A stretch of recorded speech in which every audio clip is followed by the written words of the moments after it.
Hello guys, it's me Arjun.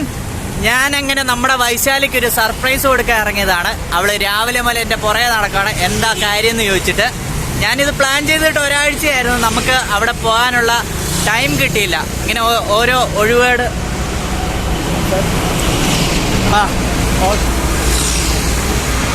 ചെന്നായത് നമ്മുടെ വഴിയെ പോയൊരു ചേട്ടനാണ് വീഡിയോ എടുക്കുന്നത് കണ്ടിട്ട് നിർത്തിയതാണ്. ഞാനും ഞെട്ടിപ്പോയി, എന്താ സംഭവം എന്നറിയത്തില്ലോ. ഞങ്ങൾ ഓൺ ദ വേ ആണ്. ഏകദേശം നമ്മൾ എത്താറായിട്ടുണ്ട്. 5 മിനിറ്റ് കൂടെ മതി അവിടെ എത്താൻ വേണ്ടിയിട്ട്. നമ്മുടെ വൈശാലി ഇവിടെ പോയിട്ട് കാണിച്ചു തരാം. ഭയങ്കര എക്സൈറ്റഡ് ആണ്. രാവിലെ മുതൽ എൻ്റെ അടുത്ത് ചോദിച്ചു നടക്കാം എന്താ സംഭവം എന്ന്. ഞാൻ ഒരു ക്ലൂവും കൊടുത്തിട്ടില്ല. ഇവക്ക് ഇഷ്ടപ്പെടും എന്നുള്ള കാര്യം എനിക്ക് 100 അല്ല 101 വട്ടം ഉറപ്പാണ്. അതുകൊണ്ടാണ് ഞാൻ സർപ്രൈസ് ആയിട്ട് ഈ സ്ഥലത്ത് കൊണ്ടുവന്ന് വെച്ചത്. ഈ പ്ലേസ് എന്ന് പറഞ്ഞു കഴിഞ്ഞാൽ ഞാനെങ്ങും മറ്റെവിടെയും കണ്ടിട്ടില്ല, നമ്മുടെ നാട്ടിലെങ്ങും കണ്ടിട്ടില്ല. എനിക്ക് കണ്ടപ്പോൾ അടിപൊളിയായിട്ട് തോന്നി. എന്നാ അവിടെ പോയേക്കാന്ന് വിചാരിച്ചു. നമുക്കെന്നാ പോവാം.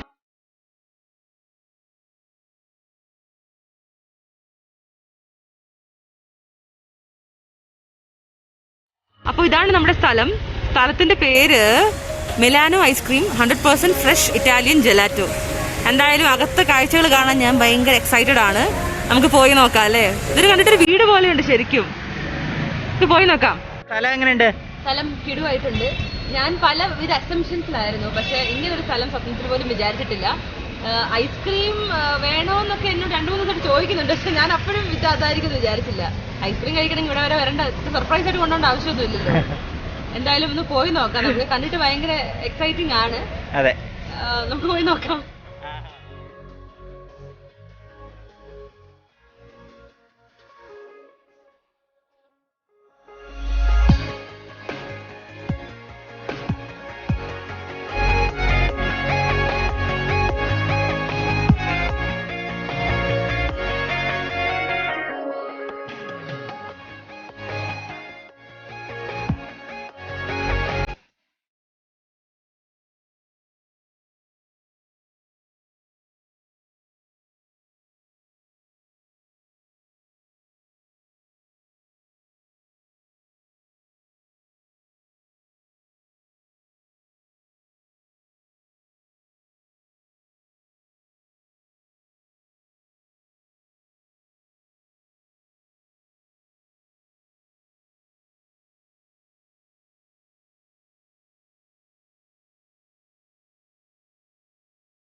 ഗൈസ്, അപ്പം നമ്മൾ അങ്ങനെ ഇവിടെ എത്തിയിട്ടുണ്ട്. ഇവിടെ എന്നെ വഴക്കുണ്ടാക്കുമായിരുന്നു. കണ്ട ഉച്ചാളി സ്ഥലത്തൊക്കെ എന്നെ കൊണ്ടുപോയിട്ട് ബ്ലോഗ് ചെയ്യാൻ ഇവിടെ സമ്മതിക്കൂലെന്ന്. രാവിലെ പോലെ എന്ത് പ്രശ്നമായിരുന്നു എന്നറിയോ? അങ്ങനല്ല, ഉള്ള കാര്യം ഞാൻ ഉള്ളതുപോലെ തുറന്ന് പറയും. അതല്ല പിന്നെ എന്താണ് ഞാൻ വിചാരിച്ചത് വല്ല കാടോ മലയോ പുഴയോ വല്ല ഔട്ട്സ്കേർട്സിൽ വല്ലതും കാണിക്കാൻ കൊണ്ടുപോയിരിക്കുന്നത്. എനിക്കതൊക്കെ ഇഷ്ടമാണ്. അങ്ങനെ വിചാരിച്ചിരിക്കായിരുന്നു. കുറെ ആയില്ലേ ട്രക്കിങ്ങും ഓരോ കാണിക്കാൻ തുടങ്ങിയിട്ട്. അപ്പൊ അങ്ങനെ വല്ലതായിരിക്കും വിചാരിച്ചതാ. ഇവിടെ വീണ്ടും കാണിച്ച് ബോറടിപ്പിക്കണ്ടല്ലോ. അപ്പൊ ഞാൻ പറഞ്ഞു വേണമെങ്കിൽ അതുകൊണ്ട് സർപ്രൈസ് കാണിച്ചോ, വീഡിയോ ഇടണ്ടാവുന്നത്. അതെ, ഇവിടെ എന്നെ ബ്ലോഗ് ചെയ്യാൻ സമ്മതിക്കുന്നില്ല ഗൈസ്. മാത്രമല്ല ഞാൻ ഒരുപാട് വൈൽഡ് ആയിട്ടുള്ള കേസസിലേക്ക് ഇങ്ങനെ പോയി, അതായിരിക്കും ഇതായിരിക്കുന്നത്. പക്ഷെ ഇത് സ്വപ്നത്തിന് പോലും വിചാരിച്ചിട്ടില്ല. നമുക്ക് ഇവിടുത്തെ കാര്യം പറയുകയാണെങ്കിൽ നാട്ടിലൊക്കെ ഉണ്ട് കേട്ടോ. ഇവിടെ നാട്ടിലില്ലെന്ന് പറഞ്ഞില്ല, അങ്ങനെയൊന്നും അല്ല. എനിക്ക് അറിയത്തില്ല, എനിക്ക് അറിയാത്ത കാര്യമായോണ്ടാ ഞാൻ പറഞ്ഞു. എനിക്ക് അറിഞ്ഞൂടാ. നാട്ടിലും കാണും, കൊച്ചിയിലൊക്കെ ആണെങ്കിലും അല്ലെങ്കിൽ പല സ്ഥലത്തും ഇതുപോലെ ഓപ്പൺ ആയിട്ടുള്ള ആംബിയൻസ് ഉണ്ട്, കഴിക്കുക അങ്ങനത്തെ പരിപാടിയൊക്കെ കാണുമായിരിക്കും. ഇതല്ലേ 2 നിലയുള്ള ഐസ്ക്രീം പാർലർ? അത് ശരിയാ.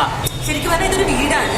ഈ വീടിന്റെ ഒരു ഭാഗം അവർ ഐസ്ക്രീം പാർലറായിട്ട് സെറ്റ് ചെയ്തിരിക്കുകയാണ്. നല്ല കിടു ആംബിയൻസ് ആണ്, വേറൊരു എക്സ്പീരിയൻസ് ആണ്. ഞങ്ങൾക്ക് രണ്ടുപേർക്കും ഇത് ഫസ്റ്റ് എക്സ്പീരിയൻസ് തന്നെയാണ്. അപ്പോ ഒരുമിച്ച് വന്ന് അത് ഫീൽ ചെയ്ത് എൻജോയ് ചെയ്യാം. അതെ, സത്യം പറഞ്ഞാൽ ഞാൻ കഴിഞ്ഞ ആഴ്ച ഇതിന്റെ മുന്നേ കൂടെ പോയിട്ടുണ്ടായിരുന്നു. അന്നേരം വിചാരിച്ചു ഇവിടെ കൊണ്ടുവരണമെന്ന്. കാരണം ഇവർക്ക് ഇതൊക്കെ ഭയങ്കര ഇഷ്ടമുള്ള കാര്യമാണ്. ഞാൻ ഇടയ്ക്കിടയ്ക്ക് ഇതുപോലെ സർപ്രൈസ് കൊടുക്കാറുണ്ട്. നമ്മൾ വീഡിയോ ഒന്നും ചെയ്തിടാറില്ല, അതാണ് സത്യാവസ്ഥ. അതെ, എന്തായാലും നമുക്കപ്പോ ബാക്കി കാര്യങ്ങളിലേക്ക് കടക്കാം. എനിക്ക് എന്തെങ്കിലും കഴിക്കാൻ മനസ്സ് വന്ന് തുടങ്ങി. ഐസ്ക്രീം ഒക്കെ ഉണ്ടെന്നാണ്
ഇഷ്ടപ്പെട്ടോ?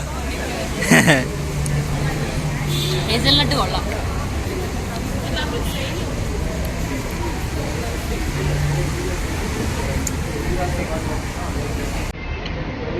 അടിപൊളി.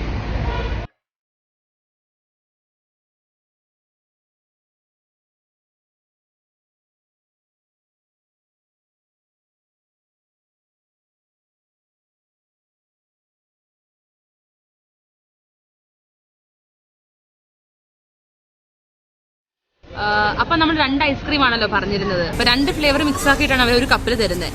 അപ്പൊ ഞങ്ങൾ ഒരെണ്ണം പറഞ്ഞത് ഹേസൽനട്ടും ബ്ലാക്ക് ഫോറസ്റ്റും, മറ്റത് ട്രഫിളും ബ്രൗണിയും. ആ ഒരു കോമ്പിനേഷൻ വെച്ച് നോക്കുമ്പോൾ ഹേസൽനട്ട് ആയിരുന്നു കേട്ടോ നല്ലത്. ആ നട്ട് കടിക്കുമ്പോഴൊക്കെ അതായിരുന്നു നല്ലത്. മറ്റത് അത്ര പോരായിരുന്നു. എന്തോ ഒരു കാരമൽ ടേസ്റ്റ് ഉള്ള പോലെ തോന്നി അല്ലേ? ഒരു കാരമൽ ടേസ്റ്റ് ഉണ്ടായിരുന്നു മറ്റതിന്. ഞങ്ങള് ഹേസൽനട്ട് പറഞ്ഞാൽ മതിയായിരുന്നു എന്നായിപ്പോയി ഇതിന്റെ അവസാനം.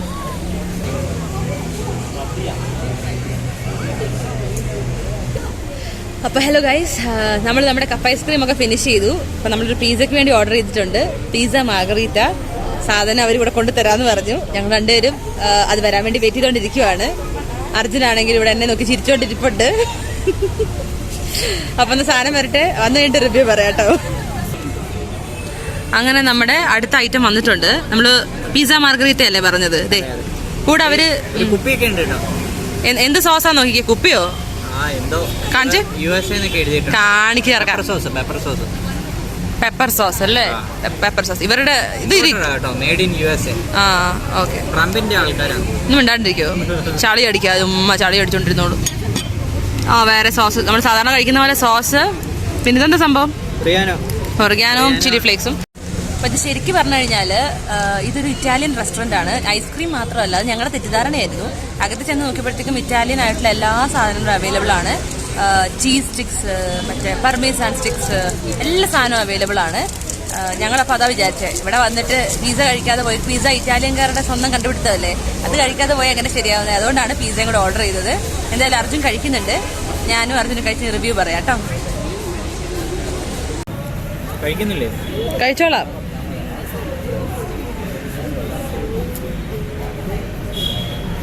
ഒന്ന് കൈയെടുക്കുന്നു ചെറുതായിട്ട്. ഞാൻ അവർക്കൊന്ന് പറഞ്ഞു കൊടുക്കട്ടെ എന്താ സംഭവം. അതായത് ഇതാണ് നമ്മുടെ പിസ്സ. പകുതി സാധനം ഓൾറെഡി ചേട്ടൻ അകത്താക്കിയിട്ടുണ്ട്. അത് വേണ്ട. അപ്പൊ ഞാൻ സംഭവം പറയാം എന്താണ്. ഇതിപ്പോ മാർഗരീത്ത പിസ്സയാണ്, പക്ഷെ ഡൊമിനോസിലൊന്നും കിട്ടുന്ന പോലെ അല്ല അല്ലേ. ഇവിടെ സ്പിന്നച്ച് ഒക്കെ ഇട്ടിട്ടുണ്ട്. നമ്മുടെ പാലക്കില്ലേ, അതിട്ടിട്ടുണ്ട്. പിന്നെ നമ്മുടെ ഡൊമിനോസിലെ ഒരു രീതിയല്ല കണ്ടിട്ട്. കഴിച്ചിട്ടും അങ്ങനെ അല്ലല്ലോ അല്ലേ? ഏതാ നല്ലത് ശരിക്കും പറഞ്ഞ? അതെയോ? ആണോ? ഓക്കെ, ഞാനൊന്ന് കഴിച്ചു നോക്കട്ടെ.